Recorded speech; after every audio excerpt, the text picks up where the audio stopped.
Sir நாங்கள் வந்து புவியியல் வல்லுநர்களையும் வச்சு பார்த்தோம், அப்படி வச்சுமே எங்களுக்கு வந்து ஃபெயிலியர்ஸ் ஆகுது அப்படிங்கிற கொஷின்ஸும் நிறையா கேட்குறாங்க. நான் இல்லைன்னு நான் சொல்லலை, அதுக்கு நான் விளக்கம் உங்களுக்கு வந்து சொல்கிறேன். ஸோ ஃபஸ்ட்டு வந்து இதை கடைப்பிடிங்க. 2வது பாயிண்ட் என்ன பண்ணணும் அப்படிங்கிறதையும் நான் சொல்கிறேன். இப்போ ஜியாலஜிஸ்ட் எல்லாருமே வந்து நான் 100% இதுன்னு நான் சொல்ல வரல.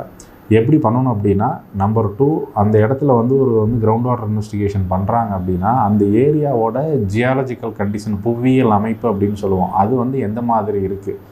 எப்படின்னா இந்த இடம் வந்து கடின பாறையாக இருக்கா, இல்லை வந்து சாஃப்ட் ராக், அது செடிமெண்ட்ரி ராக்னு சொல்லுவாங்க. 3 விதமான பாறைகள் இருக்குது. இக்னியஸ், செடிமெண்ட்ரி, மெட்டமார்பிக் அப்படின்னு நம்ம சொல்லுவோம்.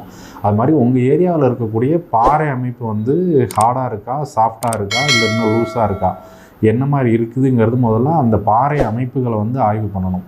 ப்ளஸ் அங்கே இருக்கக்கூடிய சரௌண்டிங் கண்டிஷன்ஸ் என்ன மாதிரி இருக்குது, அங்கே ஏதாவது வந்து ரிவர் சேனல் போயிட்டுருக்கா, பக்கத்தில் ஏதாவது குளங்கள் இருக்கா, வேறு அந்த ட்ரைனேஜ் பேட்டர்னு சொல்லுவோம், வடிகால், இது வந்து எப்படியெல்லாம் வந்து கனெக்ட் ஆகிருக்கு, அங்கே ஆல்ரெடி இருக்கக்கூடிய கிணறு, போர்வெல், இதில் எல்லாம் வாட்டர் லெவல்ஸ் வந்து என்ன மாதிரி இருக்குது, எவ்வளோ டெப்த்தில் இருக்குது, மேலேயே கிடைக்குதா இல்லை வந்து ஆழத்தில் போய் தான் கிடைக்குதா அப்படிங்கிறதெல்லாம் என்ன பண்ணணும். ஒரு ஜியாலஜிஸ்ட்டாக வர்றவங்க வந்து கண்டிப்பாக அதெல்லாம் முதல்ல வந்து எடுத்தவொடனே போனவொடனே சர்வே பண்ணிவிட்டு ரிசல்ட் சொல்லக்கூடாது. இந்த மாதிரியான விஷயங்கள்லாம் வந்து அவங்க வந்து கவனிக்கணும்.